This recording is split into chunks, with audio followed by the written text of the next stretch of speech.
네, 서울 재개발 고가 상가 매입으로 투기 의혹을 받은 김의겸 청와대 대변인이 의혹에 불거지고 하루 만에 어제 결국 사퇴를 했습니다. 김의겸 대변인은 출입기자들과 카톡방에 1364자의 사퇴문을 올렸는데 떠나는 마당이라며 구차한 변명이라면서도 아내가 한 일이라는 해명을 내놨는데 더 논란이 되고 있는 것 같습니다. 네, 그러면서 이제 투기가 아니냐 이런 의혹에 대해서는 이제 농담이라고 덧붙였지만 이 시세 차익을 보면 뭐 크게 쓰겠다고 이렇게 말을 하기도 했는데요, 위원님. 네. 이 김 전 대변인의 사퇴문 이제 농담도 있었고 뭐 아내 탓으로 돌리기도 했는데 어떻게 보셨나요? 일단 이게 공직자는 사실 떠난 자리가 좀 아름다워야 된다 이야기를 하지 않습니까? 예. 김의겸 대변인이 이제 자신의 이제 부동산 투기와 관련해서 일단 사퇴를 하긴 했는데 일단 사퇴문을 보면 왜 사퇴를 했는지에 대한 분명한 자기의 어떤 인식과 사과가 이제 전혀 없는 것 같아요. 네. 그러면서 그동안 대변인으로서 상당히 이제 기자들하고 많이 다툼도 벌이고 했던 것 자체가 보면 결국 이제 보수 언론과의 어떤 면에서 보면 이제 좀 싸움이었다. 이런 식으로 이제 표현하는 것인데 사실 청와대 대변인이라는 자리는 어떤 진영의 대변인이 아닙니다. 결국은 이제 청와대라는 국정 전체를 움직이는 정말 컨트롤 타워의 대변인 아니겠습니까? 네. 그럼에도 불구하고 자신을 어떤 면에서 한편의 어떤 진영의 대변인으로서 좀 어떤 치부했다는 거, 그것도 문제일 것 같고, 그리고 또 이 부동산 문제와 관련해서 어쨌거나 예. 본인의 어떤 책임으로 지금 이렇게 된 거 아니겠습니까?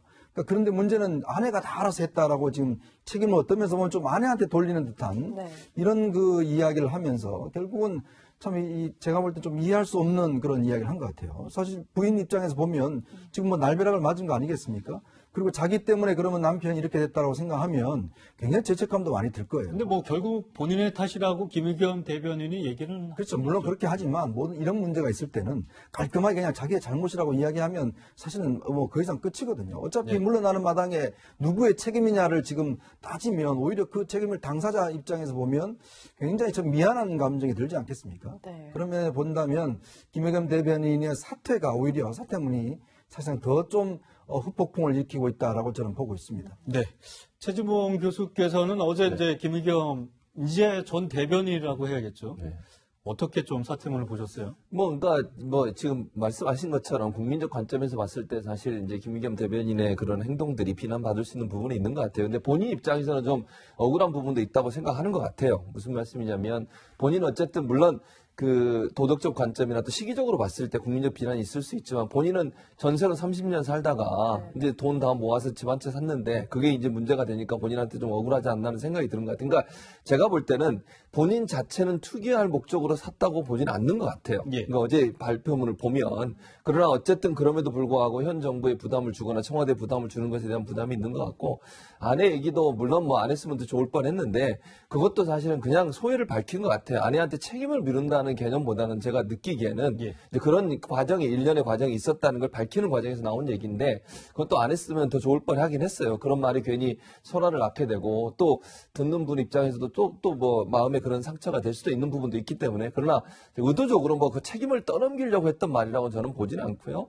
이제 본인이 어떤 그 있었던 거간의 얘기들을 다 얘기하다 보니 이제 그런 얘기들이 나오게 됐는데 그러나 그것도 결국은 여러 가지 또 말을 낳게 돼서 그냥 뭐 얘기 안 했으면 좋을 뻔했다라는 생각은 듭니다. 예. 장 교수님, 예. 이제 김 전 대변인의 말로는 30년 동안 본인이 전세로 살았고 그래서 노후 대책을 위해서 투자를 한 거다라고 했는데 좀 궁금한 게 투기와 투자에 어떤 차이가 있는지 좀 알려주세요. 이게 좀 해석하기에 따라서 상당히 달라질 수 있어요. 그러니까 아마도 김의겸 전 대변인 입장에서는 자기가 집이 여러 채가 있는데 또 했다라면 이거는 누가 봐도 투기일 수 있겠지만 예. 집 한 채 없는 사람이 처음으로 집을 샀는데 물론 상가를 구입했습니다만 상가를 구입하면 차후에 상가와 아파트가 함께 이제 네, 그렇다고 명의가 되는 하더라고요. 구조죠. 예. 그렇기 때문에 사실은 어쩌면 현명한 투자라고 볼 수도 있어요. 개인의 입장으로 봤을 때는. 근데 이제 문제는 금액이나 이런 것들을 봤을 때 또 시기적으로 봤을 때 이런 것들에 지금 논란이 되고 있는 부분인데 투자와 투기를 참 애매하긴 합니다만 뭐 운 좋으면 투자고 뭐면 투기냐 이런 경우에는 좀 무리하게 했을 때 예. 그러니까 누가 봐도 이 사람이 정말 필요한 무언가를 샀는데 운 좋게 올랐다거나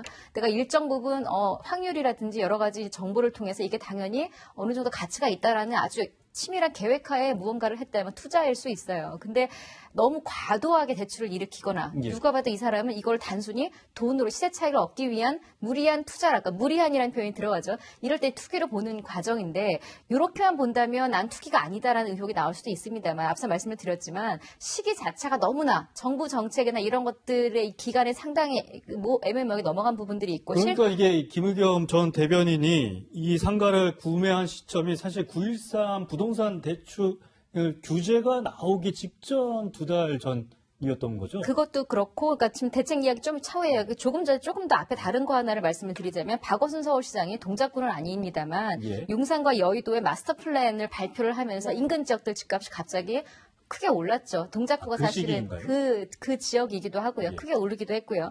말씀하신 대로 동작구 자체가 그 이후로 8월 달에 투기 지정 구역으로 지정이 됩니다. 그러고 예. 나서 9.13 부동산 대책이 나온 거거든요. 9.13 부동산 대책이 주로 주택을 너무 과도하게 무리하게 집값이 오르는 것을 막기 위해서 예를 들면 서민들에게는 과도하게 부동산 투자를 하거나 투기를 하는 사람들을 좀 막기 위해서 집값을 잡기 위해 나눈 대책인데 대표적으로 대출 규제가 상당히 많이 강화가 됐습니다. 네. 예전 같으면은 뭐 7, 80% 대출을 받을 수 있었던 사람들이 60% 혹은 50%밖에 대출을 못 받는. 그러니까 일반 예. 사람들 같은 경우에는 내가 저 집을 사야겠다라고 계획을 세웠던 사람들이 집을 못 사는. 결과적으로 집을 못 사게 되면 집값이 떨어지는 이런 효과를 노린 거였는데 대책이 나오기 직전에 구입을 했단 말이죠. 이 말은 네. 다시 말하면 대출 규제가 이렇게 강화되기 전에 충분한 대출을 받을 수 있을 때인데 그게 이제 투기와 연결이 되는 게 예. 대출이 많으면 많을수록 당연히 집을 산 사람은 부담이 되겠죠. 대출 이자나 이런 그렇죠. 것들이. 네. 그러다 보니까 일반적인 사람이라면 대출이 아무리 뭐 7, 80% 받을 수 있어도 가득 받아 사는 경우는 많지 않아요. 생계 자체 힘들다 보니까. 하지만 내가 이거를 1, 2년 후에 팔아서 시세 차익을 봐야겠다. 이런 경우는 좀 무리하게 대출을 받을 수가 있거든요. 이런 경우에 투기로 볼 수가 있는 건데 참 애매하게 지금 많은 정보가 섞여 있다고 보시면 되겠습니다. 네. 이제 김의겸 대변인이 이제 그 1급이거든요. 예. 그러면 대충 청와대 1급이면 연봉이 한 1억 조금 넘습니다. 예.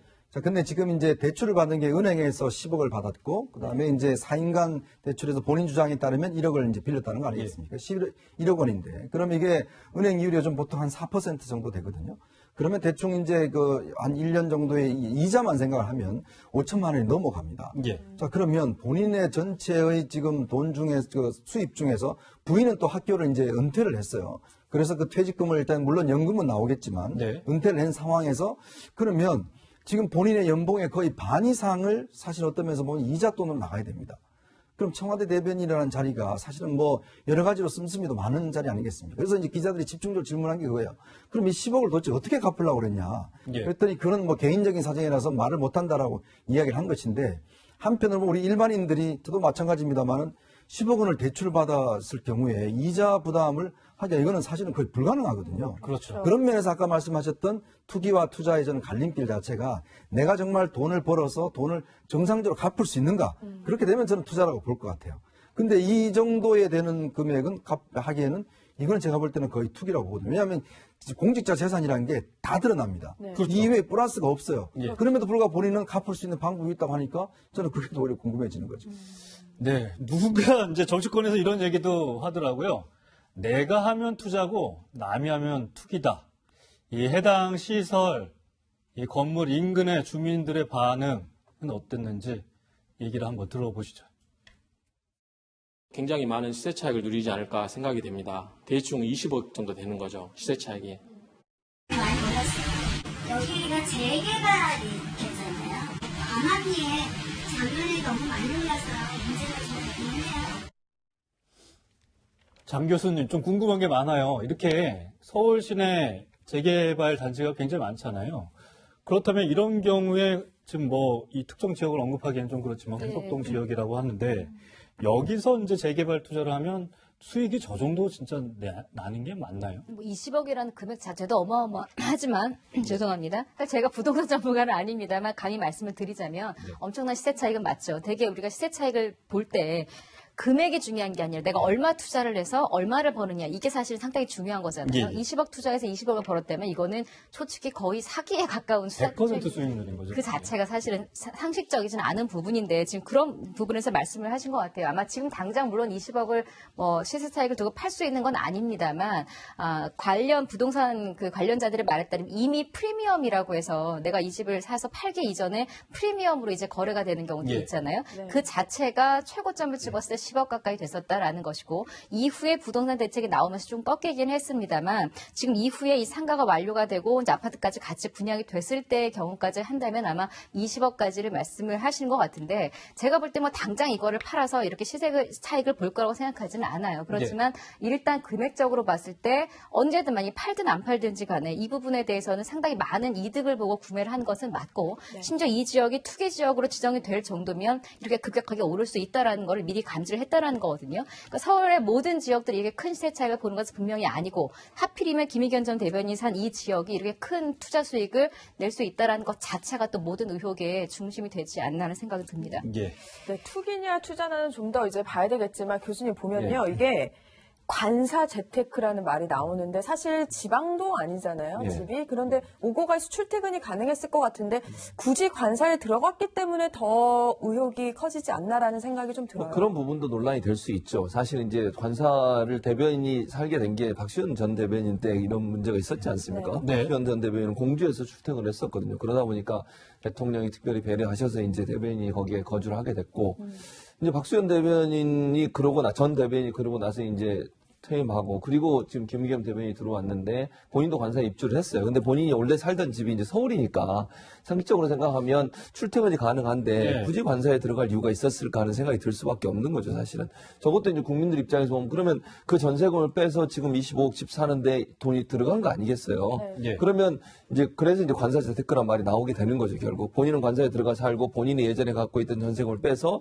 투자하기 위해서 이렇게 했다라고 하는 부분이 논란이 될 수밖에 없는 부분인 것 같아요. 물론 뭐 본인은 그렇게 주장을 할 수 있을 것 같아요. 김의겸 대변인 입장에서 대변인이라는 자리가 잘 아시면 출퇴근이 그렇게 명확한 시간은 아니잖아요. 늦게까지도 근무하고 일찍 나가야 되고 이런 부분이 있어서. 그렇다 하더라도 이제 저 부분은 국민적 관점에서 보면 뭐 이렇게 관사를 이용하면서 그 돈을 가지고 투자를 했다고 하니까 이게 좀 공직자로서 바람직한 태도는 아니지 않나 하는 그런 비판일 수 있을 것 같습니다. 네, 어쨌든 뭐 관사도 국민의 세금이 들어가는 부분에서 이런 비판들이 나오는 거 아닌가.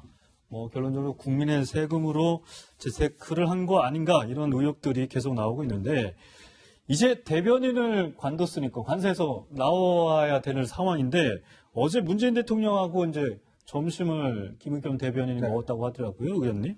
근데 문재인 대통령이 어떻게 해서 살 건지 물어봤다고 하더라고요. 예. 근데 이제 뭐 지금 당장 이제 집이 일단 없으니까 예. 그 문제를 이제 아마 고민을 했을 것 같아요.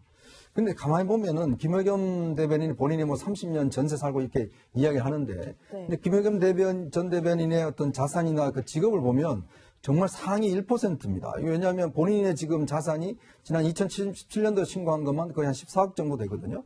그리고 본인의 부인이 일단 학교 선생님이죠. 네. 그리고 본인은 청와대 대변인이에요. 제가 이렇게 쭉 그 어떤 수익 관계를 보니까 정말 우리 사회에서 보면 거의 상위권에 속하는 사람입니다. 예. 자, 근데 내가 뭐 30년 전세 문제 이 이야기를 하면 우리 서민들은 굉장히 마음이 더 아프실 거예요.